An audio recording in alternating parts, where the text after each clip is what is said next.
All right. Happy Friday, everybody. This video might be a little all over the place. The main purpose of it is to show an update of my Morgans here. I did a short the other day. It kind of showed what we're looking at. I wish, in hindsight, I had kept better track and done a couple update videos and been able to roll them all together to do like a stitched together version to show like the additions and subtractions of this along the way. But it's another one of those things I'm learning as I grow with YouTube, and eventually I think I'll get it figured out. But just bear with me, and we'll get started. So what I wanted to do is just kind of run down the line of what I have, what I'm missing, and then what I'm hoping to do. I know this series has been at least 5 or 6 videos long now, and it may be getting a little stale for some people, but I've also been reached out to via email from a few of you saying that you really enjoy this, and it's helped you sort of formulate your own plan for what you would like to do with not necessarily just Morgan dollars, but for instance, I sold 15 barber halves to one person who was hoping to start a barber half collection, and he is now sorting through those barbers, keeping the ones that he likes, and then selling the ones that he doesn't like in order to buy other ones that he does like, and in hopes of assembling basically a full row of every date year of the Morgan dollars, or the barber halves rather. So my thing at the start of this, when I first started buying Morgans, I was buying them like this. So this is actually the very first one I had. This was given to me by my mom. I know I've mentioned that a bunch of times. And it has a mint error there on the rim. Makes it kind of cool. Never get rid of this one. But I was buying them all raw. So raw, for those of you who don't know, is a Morgan dollar like this, where it just basically comes off the shelf and it's not graded. You have no idea what you're really looking at or how valuable it is. You just can take an educated guess. The coin dealers usually take a liberty or two. Not all of them, but some of them do take a liberty or two and in grading themselves, and then they just decide what they think it is worth and they'll price it as such. So anyways, I was doing that.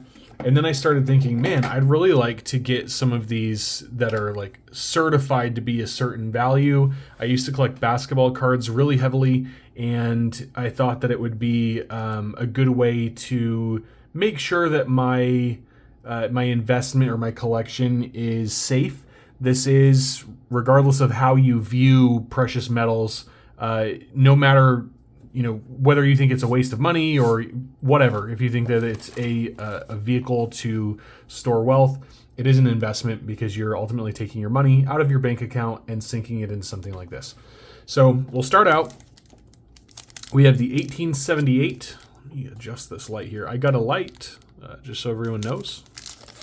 So we got an 1878. This is CAC.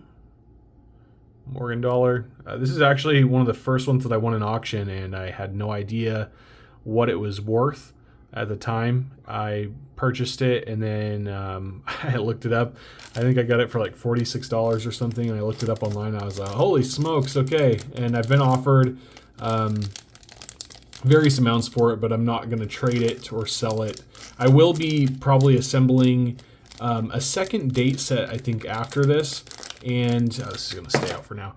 And then I'll probably be selling different date sets of Morgans. I think that'd be kind of a fun idea. So what I'll do is I'm going to buy a whole date set, and then I'll sell it as a bundle to people at a small markup, just so that it'll save them the time of having to do all this. A year's worth of work has gone into this so far, and I'm still missing some dates. So next up, 1879 NG or PCGS. This one, it's an MS63, so not necessarily what you would call a high-grade Morgan, but it is nice. It's a nice example. And this one I will be getting rid of at some point. I'm going to swap it out for a 64. So for those of you who are new to the channel, the whole goal with this is to have an entire date set of Morgan dollars that is MS64 or higher. So that one unfortunately does not fit into the long-term plan, even though it's a cool coin. I'm doing my absolute best. I'm sentimental. I'm doing my best not to get attached to the specific coins, but to keep the goal in mind. So next up we have an 1880. I'm trying to get some. There we go. Check that out. This one's awesome. I just got this the other day. It's got that really cool white face on it. Let me see here. There we go. I'm going to zoom in now for the rest of this, just so you can get a better look at these coins.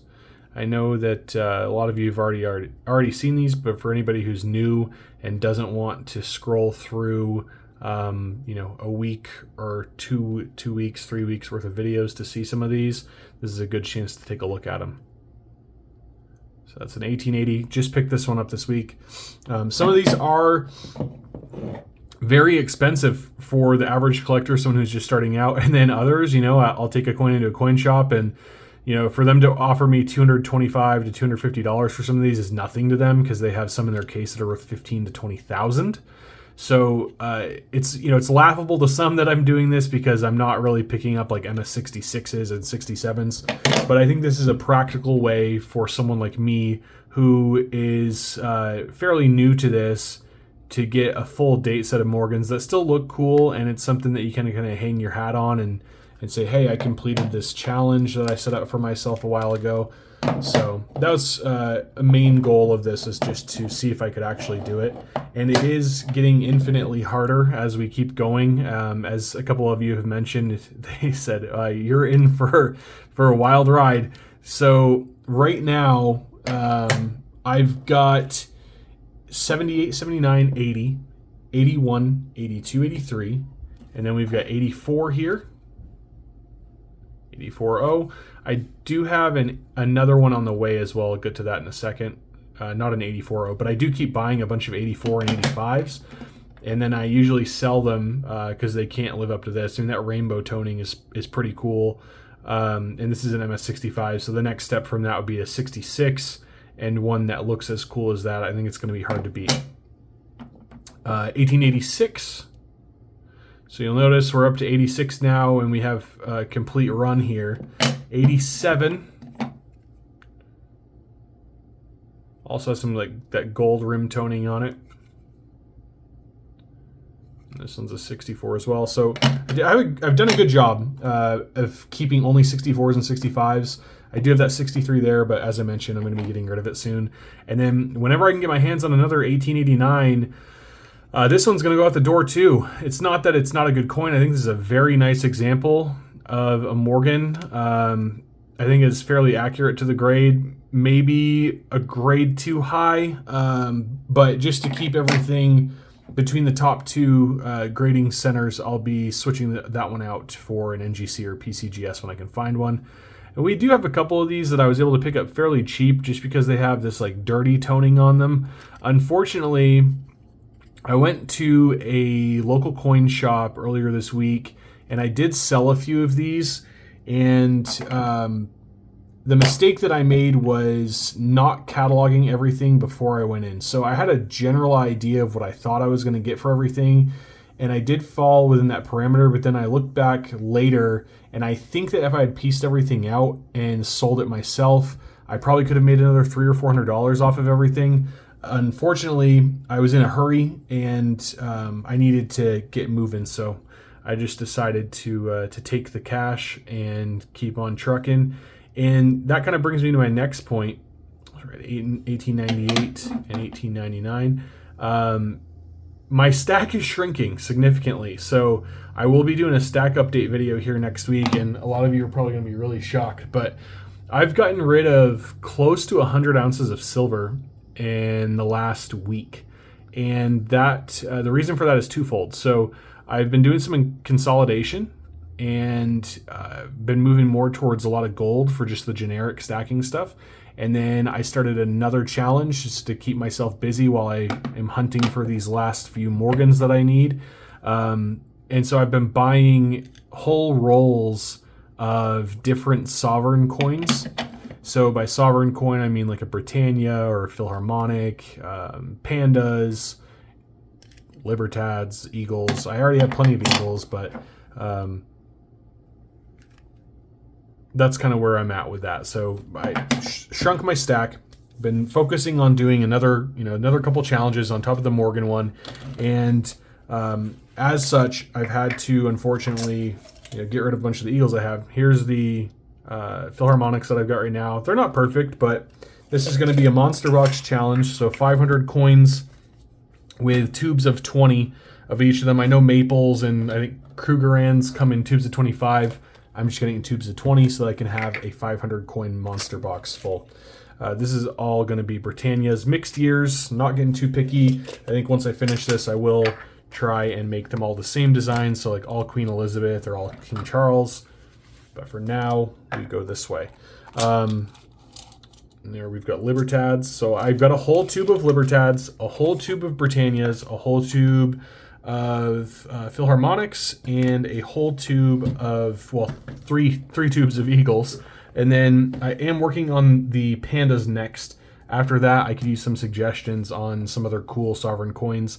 I was taking a look at the Armenian Noah's Ark coins and a couple others. But anyways, back to the original point of the video here. I'm missing 1888, and then I'm missing 1890 through 96. I do believe I have an 88 on the way. I have to double check. I've been buying things from auctions and doing trades with people from eBay and from YouTube as well. People have been emailing me asking to do trades. So I do have some other stuff that's been coming, and I've been trying to go through it as quickly as possible to fill stuff in. But if you know, or if you have any that you'd like to see put into this collection, I do give fair prices on stuff. If you'd like, if you have an MS64 that fits either the 1888 or 90 through 96, I know those get extremely expensive. So, don't be offended if I'm like, hey, I can't buy your $1,800 coin right now. It's not because I don't want to. I just have to stay reasonable for right now. So some of those I'm going to have to hold off on for a while. But now for the second part, why is my stack shrinking? So when I started collecting, obviously I was just buying everything that I could. All of you know that, and you've said like, wow, you guys have a lot of variety in your collection. And I was just basically hoarding silver at that point. And so like I just mentioned a minute ago, I've been swapping a lot of it out for gold. So this is where a lot of it's gone, is into things like this. And it doesn't look like much, but this is a couple $1,000s and some. So when you equate that into silver, you're looking at like 70 to 75 ounces of silver just to get to this. And it makes a huge dent in your drawer. So a couple of weeks ago, this was actually completely filled, basically up to the brim. And now you can see it's not anywhere close. I do have 3 more tubes of junk silver coming. It's not junk to me, but it's constitutional silver, we'll say. It's all Kennedy's. And I am slowly filling the Eagles back up. We wanted to start doing some home renovations, so I sold a bunch of stuff and bought like hundreds of dollars worth of tools and equipment for the house to start working on. So that's something that comes along, I think, in every person who's buying silver and storing for wealth. If you don't necessarily want to dip into a savings account or empty your checking account to do a home reno, and you've got whatever $10,000-$15,000 worth of coins sitting, you might as well just sell some of them and do the repairs or do the project that you're working on, and then you can always get it back. That's the cool thing with coins, is they are fairly plentiful. Even things like this where it's limited mintage to like 400,000. This one's not, but that's a Philadelphia. These ones. So this Morgan from San Francisco, limited to 400,000. I think they're still available online. But if push came to shove and I needed to get rid of some stuff, I have 3 of these. So I could sell 2 of them and I'd still have 1 left. If I really needed to, I could sell the 3rd, and I know I can pick one up on eBay later down the road, albeit at a higher price. But that's another reason that my stack's shrinking. I'll show you all of my drawers here just so you can get a quick glimpse of how everything is set up. And yes, I did buy this desk specifically to put coins in, and I'm going for kind of an antique look, so that's where this lamp came from. So anybody who has like recommendation on 50s or 60s style decorations, let me know. But so there's all of my Morgans right now. And then down here, I've got my whole date set of barber halves. I think I'm missing one. I've just kind of put that on pause right now. This was fairly full too, and now that's emptied out. I sold a lot of my Mercury dimes, a lot of my quarters, peace dollars, things like that. I did pick up this, so I think I traded an eagle for that just because I like Star Wars. So I've not been losing focus. I do still plan on, there's my eBay drawer, so completely empty. I just finally got paid for those too. So again, not losing focus. I still have my eye on the prize here, but you know, I want to get back to, I had 1,000 ounces at one point. I think I'm down to roughly 200 or so. So my stack's gone down by about 80% overall, but most of it's sitting right here in front of you. It's very expensive for some of these coins, like the 65s. Some of them are 250, 350. I have a couple Morgans that I bought raw as well. This is I don't think I've shown this on the channel yet. I did a short of it maybe. An 1899p. Look this up if you're not familiar. These are extremely rare as far as Morgans go. I'm going to go a little bananas here and hold it. But so 1899p, they were minted to, I believe it was 331,000. This one's seen some bruising and scarring, but overall it's still a really nice coin. And in this condition, it's worth a few $100s. So, you know, I've gotten stuff like this too, and I'm still not sure what I'm going to do with this. I got it. A guy reached out to me and said, "Hey, I've got a coin that I need to get rid of, and I'd like it to go to somebody on YouTube so that it can be shown in a couple of videos. Would you have any interest in it?" And I said, "Sure."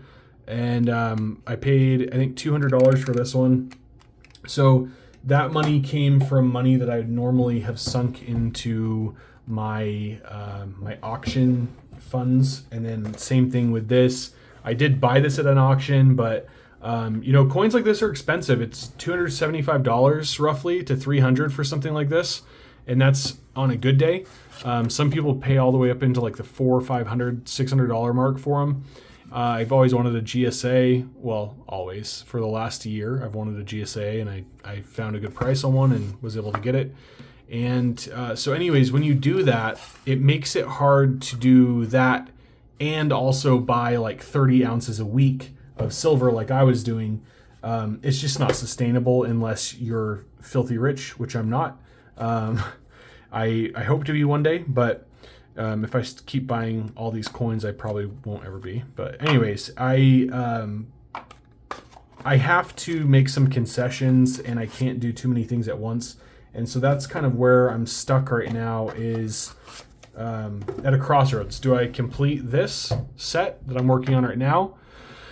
So, you know, do I get the 88 and then do I get the 93, 96 and just say, okay, I'm done? Because I will be at that point. Or do I hit stop on this and start stacking all of my government issue stuff back up and get the monster box done and then jump into this again later?